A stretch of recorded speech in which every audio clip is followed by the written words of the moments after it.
Good morning, 7:40 on a Wednesday. How are you doing? It's September 18th, by the way. And if you were out last night and you had clear enough skies, then you saw the harvest supermoon getting partially eclipsed. So this is a picture I shot last night. I got a new camera and a longer lens. I don't know how to get that super sharp focus yet, but anyway, not a bad shot of the full moon from last night. Harvest moon because it's the full moon closest to the autumnal equinox, which is coming up in, I think, 3 days. We'll have more on that in 3 days. And anyway, this shot from last night. Hope you had a chance to check it out. Let's check out our hazards for today because our low in Montana means business. We've got a lot of rain, we've got a lot of wind, and we've got a lot of snow. So winter storm warnings south of Bozeman there, the mountains, the ski areas. We have wind advisories for much of the eastern part of the state. We have some flash flood, or I should say flood warnings, flood watches here. And, also the wind, high wind warnings. High wind warnings extend into Wyoming as well. And then out in the plains, we have wind advisories for South Dakota and red flag warnings for South Dakota and parts of Nebraska for wind and fire danger. Meanwhile, California winter weather advisory for some of the mountains there. Across the eastern third of the country, some scattered dense fog advisories here and there. A little bit of flooding concerns left over from all that rain in North Carolina. And the perpetual heat advisory for southern Florida. All right, here's your weather spotlight. Part one.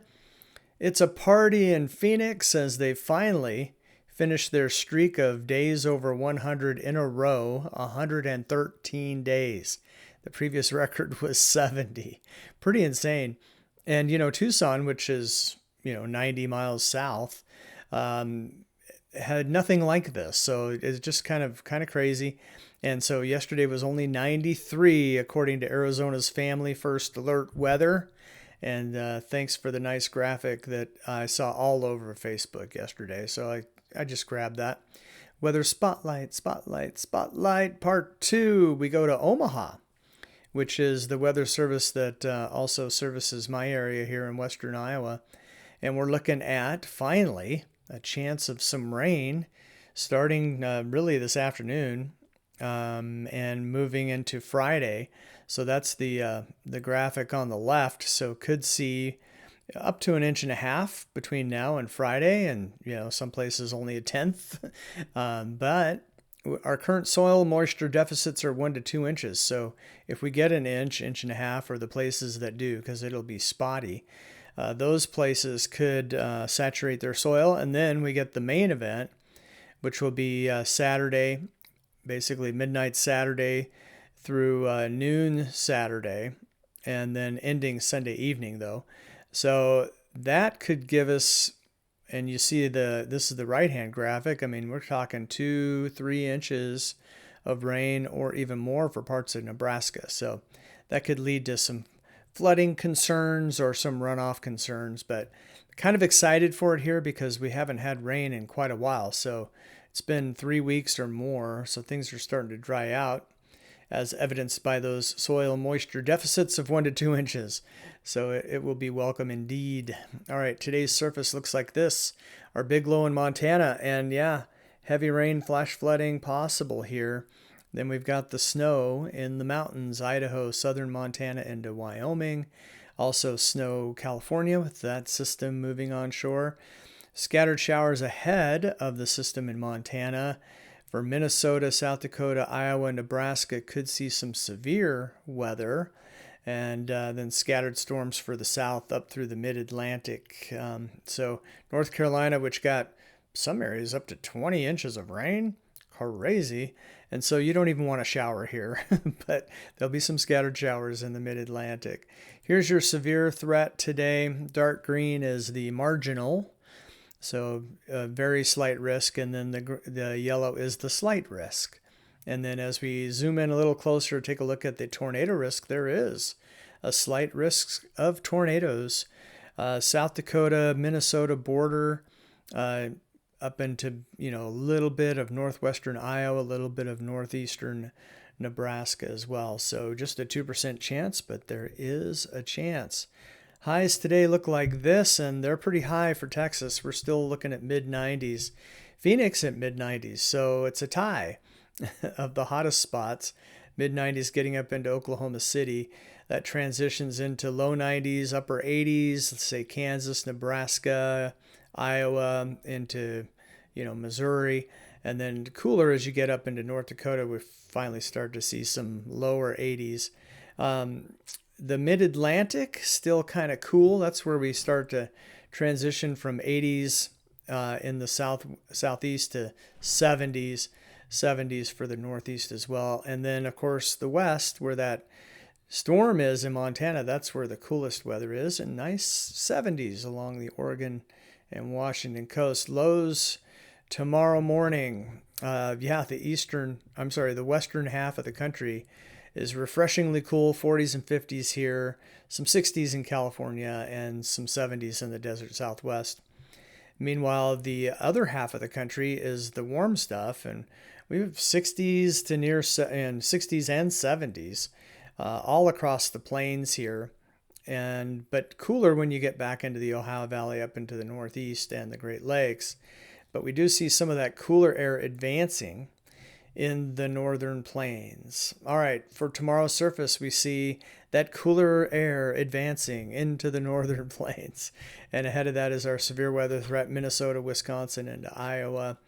A new storm for the West Coast, so that's mountain snows again, with some rain in California, scattered showers in Nevada. And our mid-Atlantic showers continue here. Severe weather-wise, we're looking at, again, Minnesota, Wisconsin, and northern Iowa for the slight risk. And then the less of a risk, the marginal risk, goes all the way down into Oklahoma, again ahead of that front that's moving very slowly.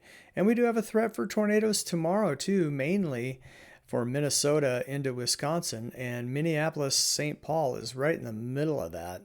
So this is our 5% risk for tomorrow, a little better chance for those tornadoes, and a 2% risk going right through Iowa. So, have a way to get some warnings if you're in these areas, just in case. Highs tomorrow, a little bit cooler for the northern plains as that system is advancing slowly, but still hot. Kansas all the way into Oklahoma and Texas. Actually, a little hotter for Texas. So upper 90s for Dallas. There's a 100. I believe that's Wichita Falls. Then we go back into the 90s, even upper 80s across the southeast, 70s, mid-Atlantic into the northeast, and the coolest, of course, is out west. Our 48-hour rain totals anticipating to look like this. So into Minnesota, Wisconsin, there's a patch of some locally heavy rainfall, especially for tomorrow with our severe weather threat. Could see up to 2 inches of rain here in parts of Wisconsin, for example. And then the heavy rains, it's been heavy raining in Montana. The heavy rain is going to continue for the next 2 days, and we're looking up to 4 inches plus for some areas here, and a widespread area of over 2. So a lot of rain for Montana. And again, as you get towards the Wyoming border into the mountains there, some of that's going to be falling as snow. A little closer to the 48-hour rainfall for Montana, just to give you a closer look, is 3 to 4 inches here, not out of the question, and it's quite a wide area. So that's why we do have those flash flooding concerns here. By Friday, still raining in Montana, still snowing around Yellowstone into Wyoming and Montana. Scattered showers, Utah, Nevada, California. And then also for the central plains into the Midwest, we're starting to see those showers and thunderstorms moving into the Midwest. And along the northeast coast, we're seeing a chance of showers. Friday's highs as we kind of get ready for the weekend. 100 Tulsa, ouch. 101 for Wichita Falls, and mid to upper 90s for much of Texas into Oklahoma. Low 90s for a lot of the southeast, transitioning to 80s as you get further into, say, Georgia and Florida, those 80s turn to 70s, but you got to get all the way up into northern Virginia for that to happen. And then what is that? Low 80s for Pennsylvania, some 70s though once you get into New England. We're seeing more 70s here in the northern plains, mainly northern South Dakota into North Dakota, and continued cooler in the west, but I mean still kind of warm. But temperatures in the low 80s for Central California here. You get to the Pacific Northwest though, low elevations 70s, high elevations 60s, and even cooler as you go higher up. The GFS model, as I switch sides, looks like this. So here's our low in Montana, and here's the snow in Yellowstone and heavy rain coming down. This is this morning, and as we go through this morning, this low is just wound up and just dumping a lot of rain here and lifting slowly to the northeast. So as it moves into North Dakota and then into Canada, we see out ahead of it some showers busting out. And this low is kind of our main player, although we do have that persistent low off the east coast. A few showers along the coast here for, say, Rhode Island, Connecticut, Massachusetts. And then where are we now? Thursday morning, almost noontime for tomorrow, as we see scattered showers in the mid-Atlantic, and then we start to see Thursday afternoon and evening bigger storms, mainly for Wisconsin here, back into Iowa, parts of Missouri. And then as we get into, this is Friday morning, really quiet, but then look at that, nice big shower here for east central New Mexico, scattered showers getting into Kansas. They had quite a bit of rain last night.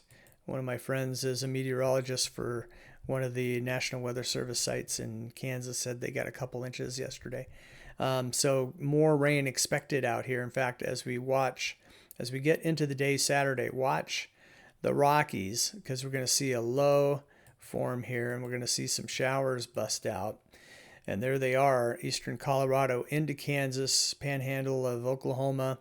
This is Saturday afternoon, evening, and that will move and expand and move off to the east. And so here's our heavy rain for Nebraska, parts of eastern Colorado, even a little bit of Wyoming into Kansas, Missouri, and Iowa as we get into the weekend. So this is where the heaviest rain is going to be, getting into Wisconsin and Minnesota as well. Continuing to rain in Iowa with showers and thunderstorms.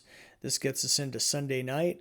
And as we get into midnight and into Monday, those showers move off into Illinois and also into Wisconsin. I don't know why I blanked on that.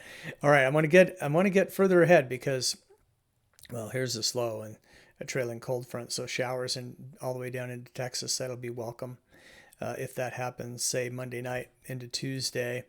But there's a low coming. Let me just speed it up. Look at this. Could it be a hurricane or a tropical storm heading for the Florida Panhandle? It could be. This is Wednesday, early Thursday morning. So Thursday morning, if the timing is right, and we're getting further out in time, but if this comes true, we could see a tropical system, perhaps even a hurricane, heading towards the Florida Panhandle. Into, of course, Georgia and Alabama as we get into the day on Thursday, the 26th. So this is a good week away plus, but this is showing a pretty strong low pressure system here. So this could be hurricane strength if, again, this comes true. Something to watch for, of course. All right, let's get you that weekend forecast, because remember, the weather consultants say you want the forecast into and through the weekend. So we'll at least do the temperatures for you. Saturday's still hot in Texas. Not quite as hot for West Texas, but still upper 80s here. 92 for Midland, Odessa. But mid to upper 90s as you go further east into Central and East Texas. Then dropping off, I say Houston 92, low 90s for Louisiana into Arkansas, and then even upper 80s to near 90 as you get into Alabama, Georgia. Further up the coast, we have low to mid 80s for the Carolinas, turning into 70s as you get into Virginia and then up through the Northeast. We see our cooler air finally invading more of the Central Plains into the Midwest with more 70s here on this map. 60s up in North Dakota and Montana, and 50s and 40s with elevation. Continued seasonably cool and nice for the Pacific Northwest with mid-70s for the Willamette Valley up to Seattle. Near 90 though, warming up a little bit for Central California, and mid-90s for the desert Southwest. And then as we get into Sunday, you can see the change here. So a little hotter in the Southwest. You see 100 there for Phoenix. We see the cooler air expanding more into the northern plains. So more places in the 70s and 60s here. The Midwest cooling off a little bit as well. Then we have Oklahoma getting a little bit cooler. West Texas a little cooler. But the warm stuff still kind of persisting. Louisiana, Mississippi, Arkansas, through the Tennessee Valley into the Midwest, the Ohio Valley. But nice and cool, 80 for Raleigh, but then as you head into Virginia, 70s on up the East Coast. And the West stays about the same, a little warmer for Central California in the mid-90s. Here are the temperatures for your 6 to 10 day outlook, and the whole country has a good chance of being above average. This is the 23rd through the 27th. The exception is maybe where a hurricane might be moving in. Say, Florida Panhandle into the southeast. Well, again, we'll keep an eye on that for you. And then our precipitation for the 6 to 10 day period, dry in the west and South Texas, and then slightly above average chances for above average precipitation for much of the east, and that gets to a much better chance for above average precipitation, Florida, Georgia, South Carolina, North Carolina, especially if we have a tropical storm or hurricane, which of course we'll keep you posted as we go. So appreciate it. That's our look through the weekend for your forecast. That's what we do here at the Weather Mic. I hope you enjoyed it. Leave a like, maybe a subscribe, comment, say hi if you have any requests. We do take those here. And we'll talk to you tomorrow right here on the Weather Mic.